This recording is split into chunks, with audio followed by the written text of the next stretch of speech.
સુરતના ખોલવડના આધેડને હની ટ્રેપમાં ફસાવી અને ટોળકીએ ₹5.80 લાખ પડાવી લીધા છે। હેમલતા ખેની નામની મહિલાએ વર્ષ 2024માં કોઈક રીતે ખોલવડના એક આધેડનો મોબાઈલ નંબર મેળવી લીધો।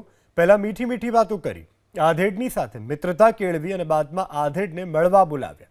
જે અન્ય 3 મહિલા સાગરીતની સાથે રૂમમાં લઈ ગયા બાદ 5 મળતિયાઓએ પોલીસના બનાવટી આઈ કાર્ડ બતાવી અને બળાત્કારના કેસમાં ફસાવી દેવાની ધમકી આપી હતી। રૂમમાં ગોંધી રાખી અને મહિલાએ ₹5.80 લાખ પડાવી લીધા। આધેડ ખેતીના વ્યવસાય સાથે સંકળાયેલા છે। આધેડે ફરિયાદ કરતા 4 મહિલા અને 5 યુવકોની સામે દાખલ કરાવ્યો છે ગુનો। લસકાણા પોલીસે ટોળકીના રમેશ નાવડિયા, સંજય પોકળ અને રાહુલ કથિરિયાની ધરપકડ કરી છે। અન્ય આરોપીઓની શોધખોળ કરવાની સાથે પોલીસે આ અંગે વધુ તપાસ હાથ ધરી છે।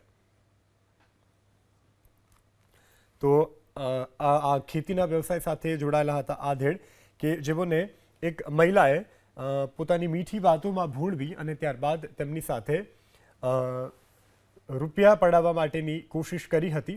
રમેશ નાવડિયા, સંજય પોકળ પણ આમાં સંડોવાયેલા હતા, તેમની ધરપકડ કરવામાં આવી છે। હેમલતા ખેની નામની મહિલા કે જેણે આધેડને મળવા બોલાવ્યા હતા, પોલીસના ખોટા આઈ કાર્ડ બતાવી બળાત્કારના કેસમાં ફસાવાની ધમકી આપી હતી।